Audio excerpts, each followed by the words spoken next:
If this is your first time with us, or if you haven't been with us for the past few weeks, we've been going through a series called Creating Space. And this is not a series on whether if you should be affirming or non-affirming, or whether if you think it's a sin or not a sin.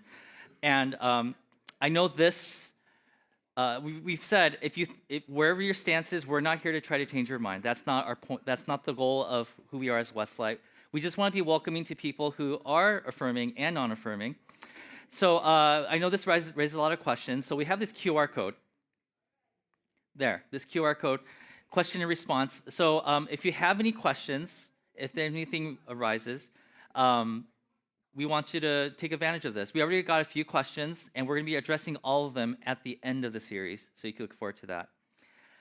Okay, well, today it's going to be broken into 3 parts. First part is an introduction, and that's what I'm about to do right now. I'm going to be reading the introduction off of a little thing I typed out because the wording of this is so important. And so I didn't write this alone. I got a lot of help writing this.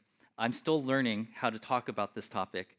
The second part, we have a testimony from a very important friend. And then finally, at the end, I'm going to talk about the theological significance of it. So again, happy Mother's Day. I want to say that as much as I can before we get into this because, again, this is my bad. I did not plan this well. Well, maybe it is. God has a way of using whatever I bring to the table, and then he's like, here, let me mold it for you, and boom. So here we go. Today, I want to talk to you about our identities in terms of these 2 words, biological sex and gender identity. Now, you never heard me talk about this before, and the number one reason is I'm uncomfortable talking about it. And secondly, I don't know much about this, and you're going to find out why. And we're going to talk about how this relates to the church, and more specifically, our church. But before we get into the sermon portion, I'd like to go over some important words. So the first one we're going to go over is this one, biological sex. Biological sex is a label assigned by a medical professional. Can we get that next part up, I think? There we go. It's assigned at birth based on your physical characteristics, such as your genitalia, your chromosomes. So the doctor looks at you at birth and says, oh, you're a boy, you're a girl, right? You guys are familiar how that works. Most people believe that there are only 2 sexes, but biological sex is not binary.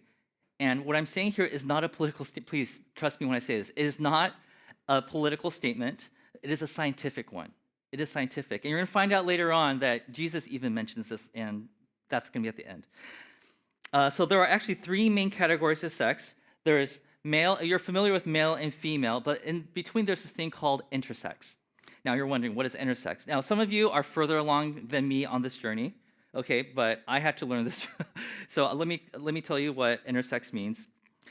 It's an umbrella term used to describe a variety of variations that affect genitals, hormones, chromosomes, and reproductive organs. Sometimes these characteristics are visible at birth, like when a doctor looks at you and says, oh, you must be a boy, you must be a girl.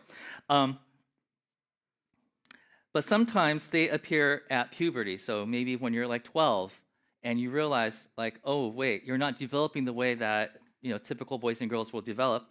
And so they appear at puberty, and sometimes they're not physically apparent at all. So this is interesting. This statistic is interesting. It is estimated that 1.7% of our population would fall under the umbrella of intersex. And if you're wondering, 1.7%, what is that akin to? That's roughly the same number of people who have red hair. So, I mean, chances are you come across a person who is intersex. You just don't know that you have. So the first word I wanted to go over was the word biological sex. The second term is gender identity. Gender identity. Gender identity is a person's deep internal sense of masculine or feminine identification. There is no way to prove the validity of this, as it is personal to every individual.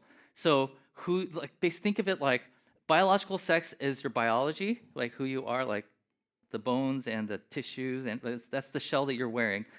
The gender identity is like the soul, who you really are on the inside. How am I doing so far? Okay, thank you. Okay. Now, we understand. Now that we understand biological sex and gender identity, I want to point out some other terms. We're going to be learning some new terms here. Someone who identifies with the gender that is assigned to them, or the sex that's assigned to them at birth, and the gender identity when they match, that person is known as cisgender. There we go, cisgender. So, for example, I am a cisgender male, right? Because I was born a male, right?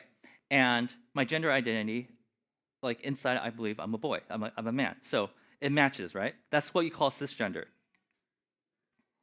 So, for example, like I am a cisgender male, but on the other hand, someone whose gender identity does not align with the gender traditionally assigned associated with their biological sex is called a transgender person. Okay, so that means that these two do not match. So I'm going to give. This is like hard for us to grasp because it was hard for me to grasp. I want to give you like a little illustration, like a little story. Okay, so let's talk about this person here. His name is John. Okay, so John.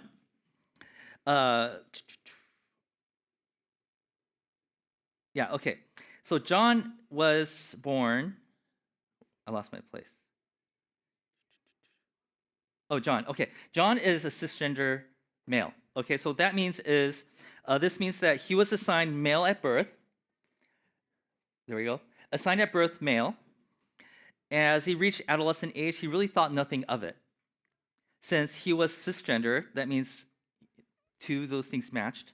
So he didn't really think much of it because, like, of course, I'm a man, right? And I'm a male, and I feel like a man. So it never crossed his mind that he was cisgender because he just is, right? Now, on the other hand, let's talk about this other person. That's Taylor. Now, Taylor is transgender,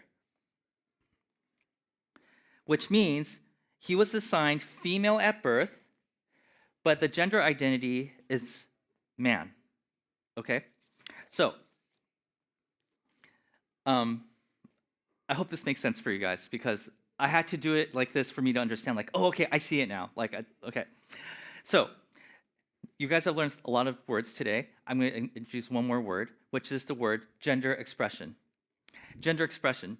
The many ways a person expresses their gender identity. So the way that they express this is their gender expression. So how do they express it? Now, the way they express it is really interesting because the way they express it is often through like a change of the name, pronouns, the way they dress, like their wardrobe, hairstyles, hormone replacement therapy, and or medical surgery. And you probably maybe know somebody or you heard of people, or maybe if you listen to politicians, you hear stories about this all the time, right? So in this example, while John is a cisgender man, he loves jamming to Beyonce, right? Or he likes to wear colorful, beautiful clothes. And in our culture, we tend to associate that with being more feminine, right? Like that's like a trait that girls will probably, these are hobbies that girls are into. And so we could say, oh, this person's gender expression is female, right? So, but it doesn't mean that this person's gender identity is female. Like, does it make sense? Like, okay. Now, let's talk about Taylor. Meanwhile, Taylor is a transgender man, expresses his masculine gender identity by stacking chairs for, like, if somebody needs heavy lifting, he'll do that. Wearing cowboy boots, likes to go line dancing, right? Which are, in most cultures, maybe not all cultures, but in some cultures, that's usually associated with masculine traits, so expressions. So there's these three things that we have to keep our mind open to. Are you guys tracking so far? Okay, thank you. You could tell, like, my specialties in theology and biblical scholarship, not so much this, but if I could do it, you guys could do it too. Okay. Now, the interesting thing about expression is that it's a social construct, which means like cultural norms change over time. So I'll give an example. Years ago, this is something that pastors joke about, so I'll tell you this interesting thing. Years ago, piercing your ears, having long hair, wearing tight leathered pants was considered feminine only. But from what I understand, there are conservative fundamentalist pastors who want to preach to youth, and so they grow out their hair, they get one piercing, and they wear tight leather pants. Do you see how the expression changes based on culture? So this is very fluid. Like gender expression changes depending on what country you're in. In some countries, wearing a skirt is feminine. In other countries, wearing a kilt is a very masculine thing to do, right? So expression can be different depending on where you are, at what time in history you're in, what you know. So that's that. Okay. Let's see. For the majority of the global population, biological sex and gender identities are congruent. But in a 2021 study conducted across 27 countries, it was found that 1% of adults have identified as transgender and or gender nonconforming. 1%. That means in a room of 100 people, there's a good chance that there's a person, could be the person sitting next to you, who falls into this category. And because these people are considered to be minorities, they have gained the label of, next slide, sexual and gender minorities. Committing to support and understanding them can be intimidating and unfamiliar, like it was for me, as many of us may have never encountered someone who identifies within the sexual and gender minority. Alternatively, it is possible that you have encountered someone who falls into this category, but you just don't know, because sometimes you just have to ask them. You can't tell by just looking. And if you are in that group that says, I never met anybody in this category, well, that changes today. Because we have the great honor and privilege of hearing from someone who grew up in the church as a sexual and gender minority. When our pastoral team were like, okay, we need to talk about this. How are we going to do this? None of us are experts in this. Tim was like, hey, we know somebody. We should ask them if they want to come and share. And to our amazement, this person said yes. We were wondering, like, how can we preach on this topic when we're not experts at it? We don't know much about this. How can we create space for people who historically have been marginalized by the church? So Westlight, I would love for you to welcome my good friend, Jasper Stringfell. Please come up. Thank you. All right. Hello. Um, hello, Westlake. I just wanted to say I'm so happy to be here. I'm so happy Tim reached out. The pastoral staff wanted me to come and speak. Um, yeah, and that was great, Katz. Yeah. I want to be clear. Like, I'm going to share my story with you, but this is only one story of like the many stories out there. So, what I love about this church is that you all emphasize like having conversations and asking questions and not having judgment. And I think that's like a great place to start if like finding other stories. So, yeah. Hello, my name is Jasper. I use they, them pronouns, and I identify as a transmasculine, non binary person. Now, if any of that confused you or didn't sound like English, that's okay, because my gender identity isn't all of who I am. I spend most of my days teaching in Malibu and Granada Hills High School. I like to create ceramic sculptures and practice percussion in my spare time. I love country music and Subarus and playing video games. I'm a child to my mother, happy Mother's Day, and a sibling to my sister, a cousin. I work hard to be a good friend. I strive to be a positive role model for my students. And I've come here today to share the story of the ways that my gender transition has affected who I am, but also the ways that it hasn't. The story I'm about to share with you is personal, and I know that no one is entitled to it, nor to any other trans person's story. However, I've always had a lot of respect for Westlight since I first started attending in 2019, and I'm proud that they are working with the community that this sermon series is about. The humility and willingness to learn fills me with the utmost confidence for Westlight's future, and sharing this with you all will be my gift to a place that has always felt like home to me. Some content warnings. There will be mentions of the menstrual cycle, depression, suicide, and self-harm. If anyone needs to leave the room at any time, that's completely understandable. You can always watch this later when you're ready. Then slide 2. This is me. I was assigned female at birth, or AFAB is an acronym used a lot in the community. Discovering my true gender identity and expression wouldn't come for a long time, but that's okay. Um, my family started practicing Christianity when I was about 4 or 5. And so I was taught from a very young age that God is most important, and then the church, and then my family. And that was it. So I wasn't on the list, so I didn't really develop an opinion of myself. I realized around high school that I was having romantic feelings for other girls, and I knew that none of the people on the list of important opinions would be okay with that. Because of this, I fought with these feelings for years through high school and into college. Going to church every Sunday, I was always reminded that I was an inadequate Christian, a bad person, even.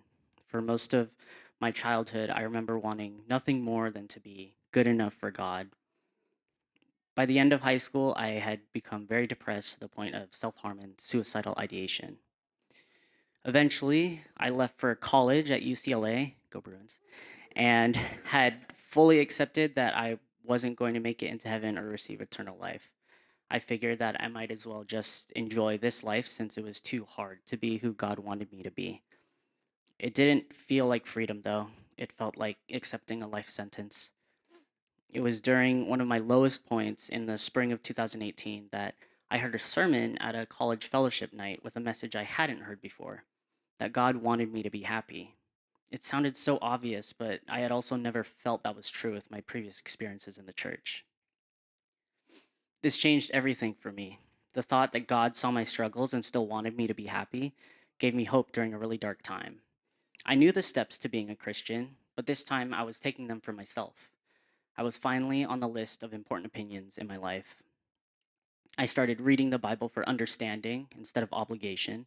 I joined a life group with that same Christian college fellowship. I even tried cold contact evangelism on Bruin Walk. That one didn't stick.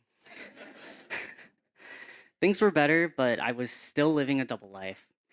Throughout college, I felt myself tugged in different directions, loving my friends who accepted my queerness, but also loving to fellowship with other Christians, even though I couldn't be my whole self around them. I was still presenting as a woman at the time, and so I entered a queer relationship with a girl I really liked, but she didn't understand my priorities to my faith.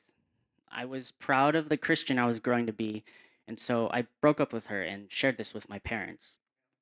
I told them about how I ended things with her not because the relationship was queer and wrong, but because I felt it was distancing me from Christ. They were proud of me for finding my way, and it made me realize that they were also on their own journey to reconciling my queerness with their faith.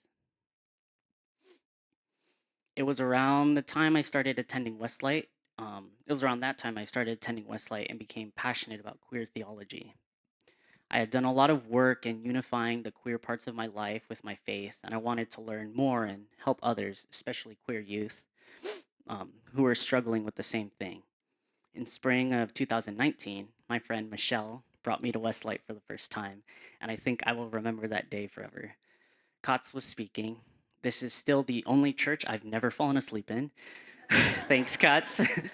I liked how the services here felt like a conversation rather than a lecture.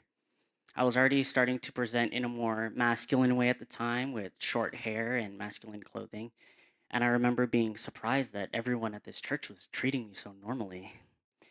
You all served free lunch to me and my starving college friends. There was a paper airplane contest, and I got way too into it and won. It was simple and mundane, but I instantly knew that this would be my home church. I didn't need giant pride banners on the doors or for every sermon to be the most progressive thing ever. I needed a group of people who would look at me and just see Jasper. And I'm so grateful I was able to find that here with you all. It was probably through finding safe spaces like this and meeting other trans people for the first time that I was finally able to put words to feelings I've always had about my gender. I remember two specific instances in the few years leading up to this point that I first felt a disconnect between the person I was performing as on the outside and the real me deep within. It was during these moments that the real me made themselves known in a jarring and sometimes terrifying way. The first instance was a random day on my first year at UCLA.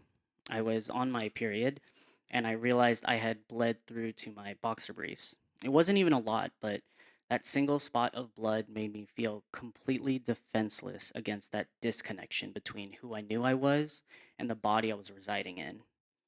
My physical existence had become an unsafe space that I could not escape. I broke down in tears. I remember crying for so long and I didn't even really know why. The second instance, I'm glad to say I didn't have to initially face it alone.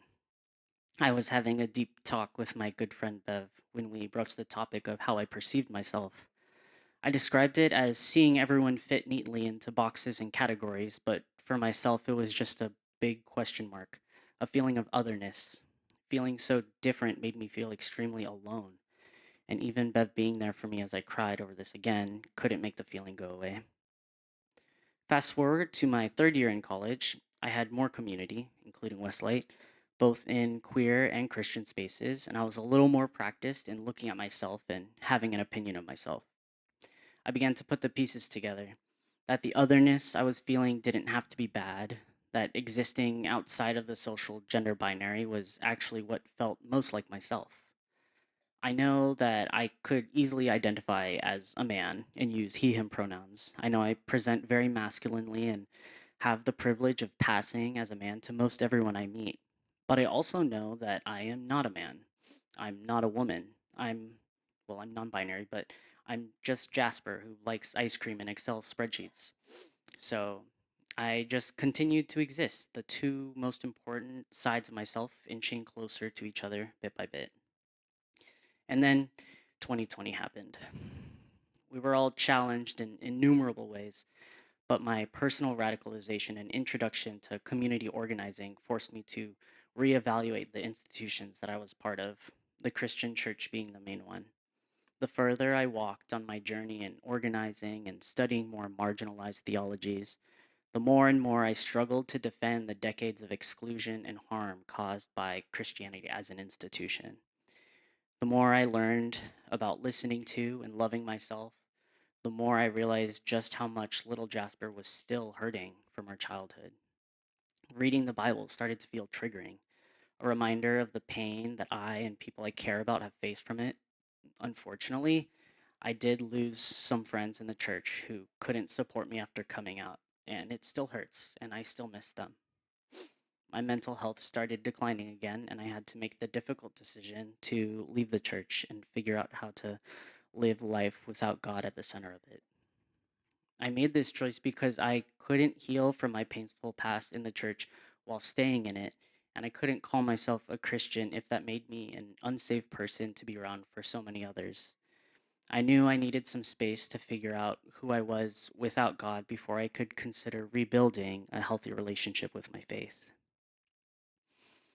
Taking a break from Christianity was really hard. There were times it felt like incredible freedom, and others where it felt like an endless abyss of uncertainty. But with everything I've learned about myself and the person I want to be, I sincerely believe that God would be proud of the person I've grown into. Over the past few years, my mental health has improved a lot with the help of a healthy support system and lots of therapy. Learning to love and accept myself has made me a better friend, sibling, romantic partner, and organizer. Getting to embrace my own masculine expression has allowed me to become a positive role model for the various young men I encounter in both professional and familial settings. The happiness and security I experience today could not have been possible without all the wonderful people, both within the church and outside of it, who have supported me in my journey.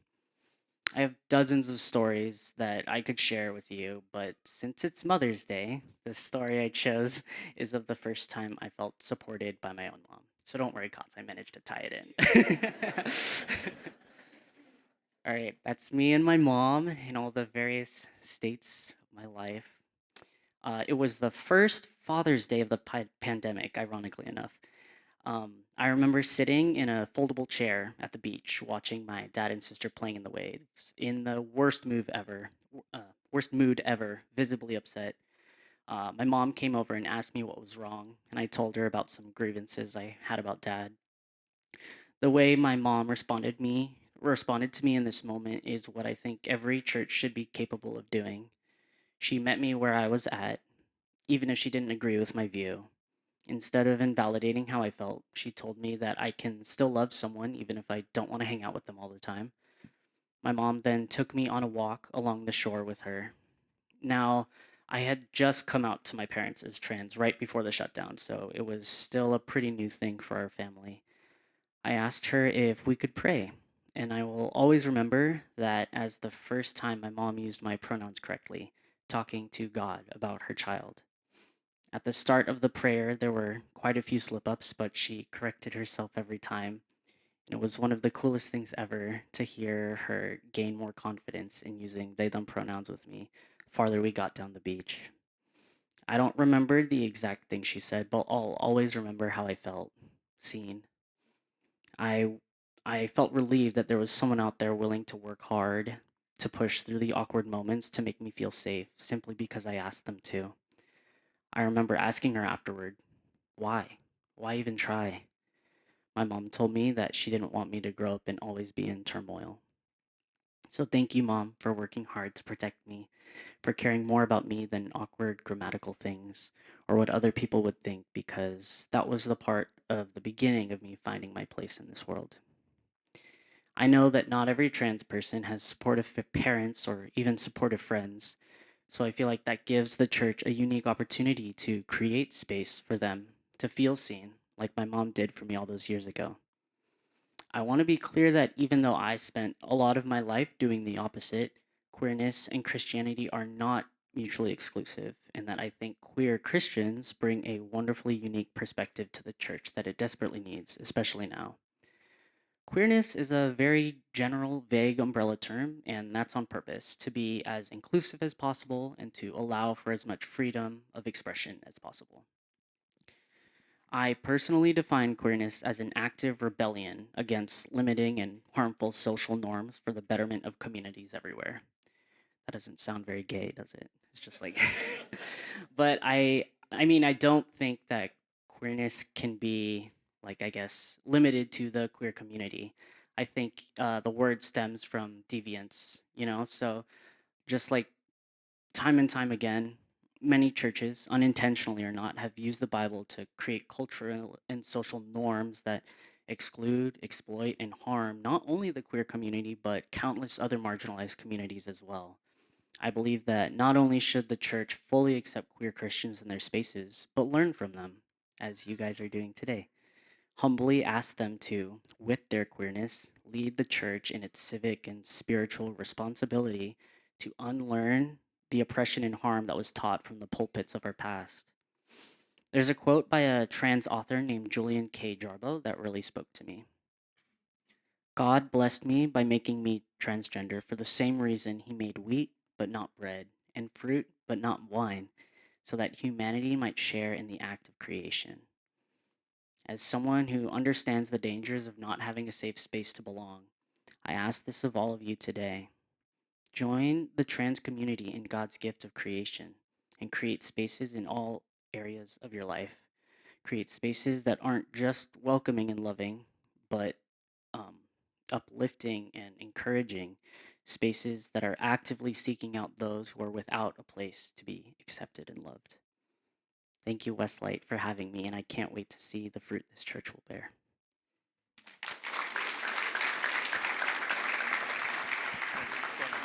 I appreciate you so much. Thank you.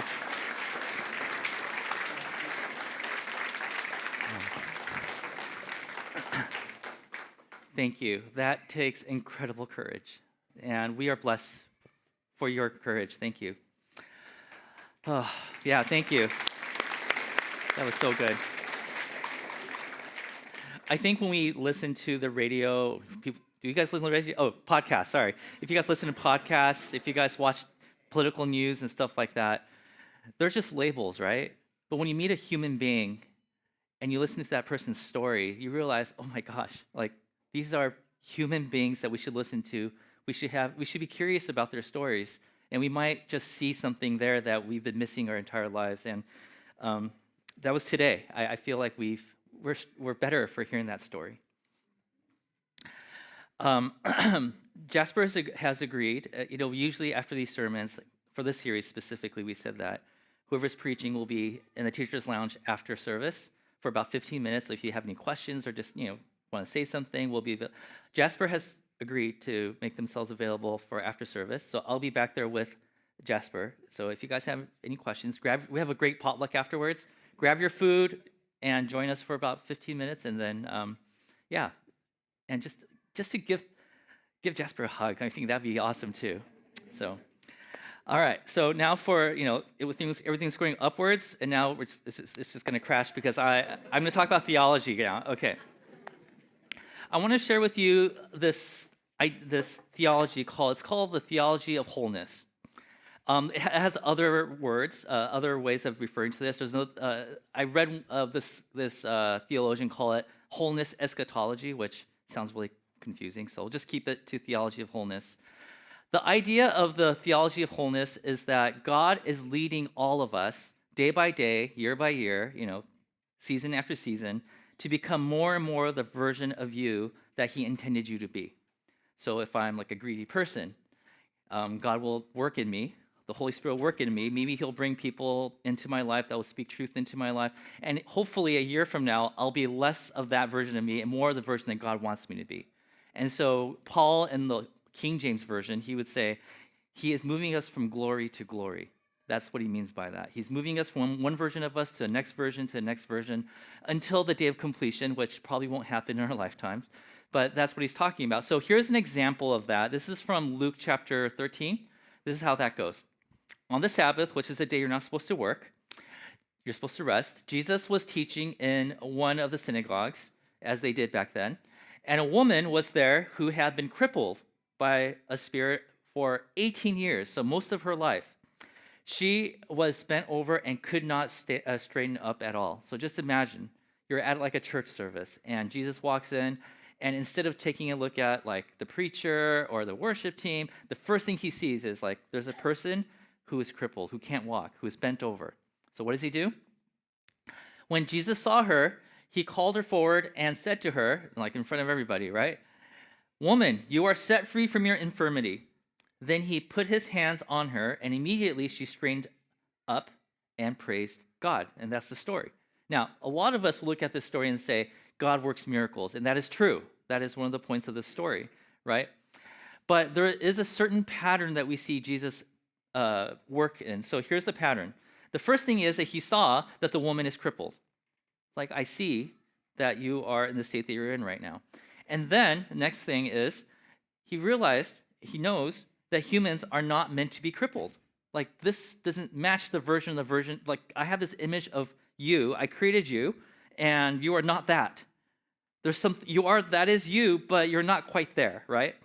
And so there's a third part, which is Jesus made her more the person she was meant to be. Now, Jesus didn't completely heal her, right?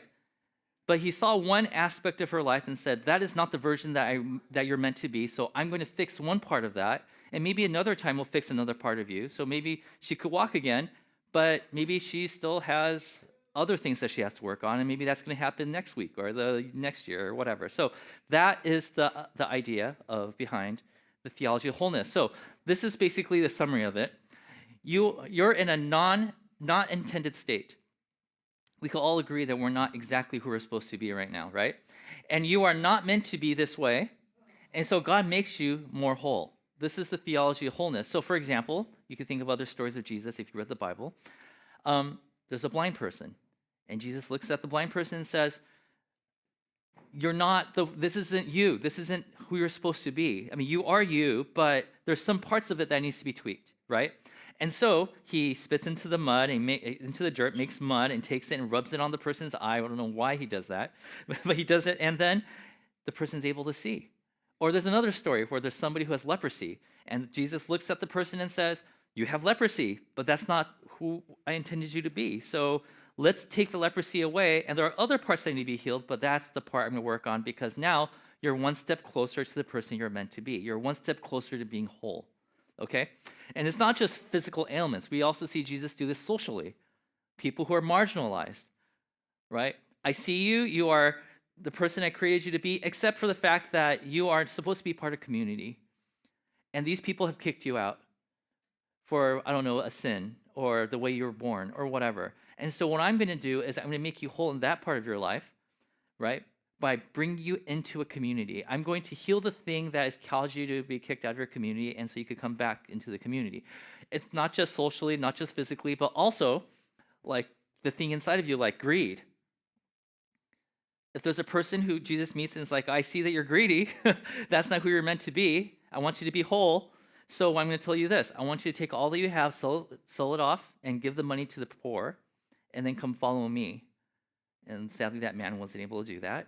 But every time Jesus acts, it's because he sees a version of you that you're meant to be, the wholeness, and he's saying, I want to move you, scoot you over in that direction one step today.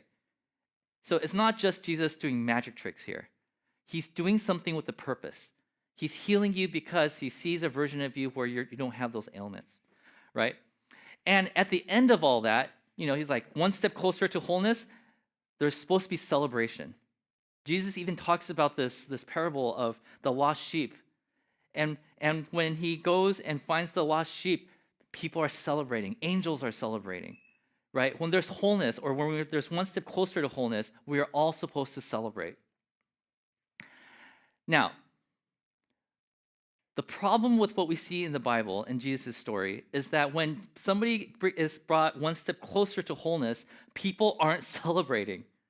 Instead, they find another reason to exclude the person, or they find another reason why, like, no, or like, oh no, Jesus, you're working on a Sabbath, so therefore that doesn't count, right? Like, they find every reason, they nitpick. They're like, hello, we're one step closer to wholeness, and everyone's like, nah, we're not going to celebrate that today. And Jesus is like, will anybody celebrate with me? Will anybody be happy that this person has taken one step closer to being whole, right? And so, as followers of Jesus, we're not just meant to celebrate people becoming one step closer to wholeness, right? We're Christians. We're Christians are supposed to echo God. That means we're also supposed to participate in bringing people to wholeness. So, if you see somebody who's marginalized, as Christians, we're like, let's invite that person to join our community so that at least that aspect of that person's life, we're one step closer to wholeness, right? Or if somebody's hurt, like somebody's emotionally broken, I don't know how to fix emotional hurt, but you know what I can do? I can sit there and listen and meet that person where they are. I know that doesn't make the situation better, but at least I think for that moment, that person feels a little bit more whole. And when that person does feel a little bit more whole, we celebrate with that person. And when we realize that we can't fix this on our own, we pray and say, God, we want you to intervene. Can you please do something about this? We also make stuff. We do inventions. If there's somebody who can't walk, and we realize that's not who we're meant to be, we get them a wheelchair. Now, we haven't solved the issue of, this person still can't jump, this person can't run, or this person can't skip, but at least this person could get from point A to point B. And when we do that and we give that person a wheelchair, we celebrate because that's one step closer to wholeness, right? Or if somebody has blurry vision, like I started having 2 years ago. Well, I guess it's getting worse now that I take up I got glasses, and now I'm seeing as I was meant to see. And for that reason, I celebrated. I'm like, yay, I can see again. I can see subtitles. So if I watch Korean dramas, I'm like, I know what they're saying. Right? Like, we celebrate because I'm one step closer to wholeness, right? Or maybe you met somebody who is without a limb. Maybe they lost it in a war or something.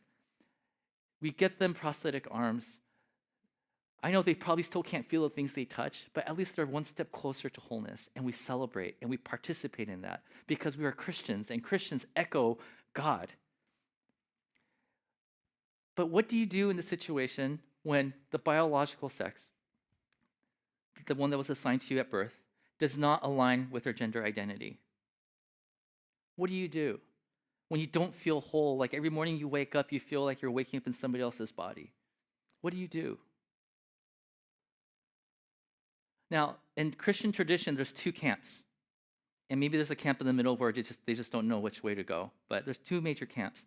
One is saying, who I am in the inside is who I really am, and I need to do something about the shell that I'm living in. But the other camp would say, no, who you are biologically is who you're supposed to be. And so I need to do some kind of conversion therapy in order to make my inside match my outside.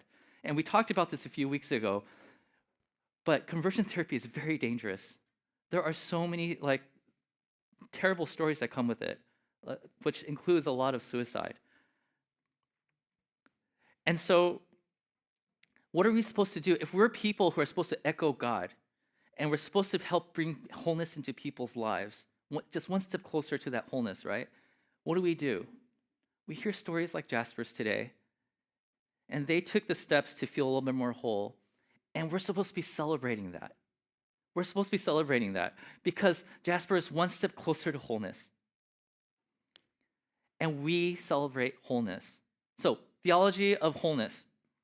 A person moves towards their intended design. This is not me trying to convince you to change your theology of whether you're affirming or not.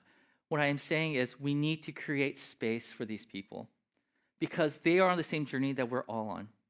We're all trying to be a little bit more whole, try to become more the person that God created us to be, for us to become people that Paul described as moving from glory to glory. Who are we to stop somebody else from reaching the next level of glory? Now, I want to close with this last thought because there's delicious food waiting for us outside.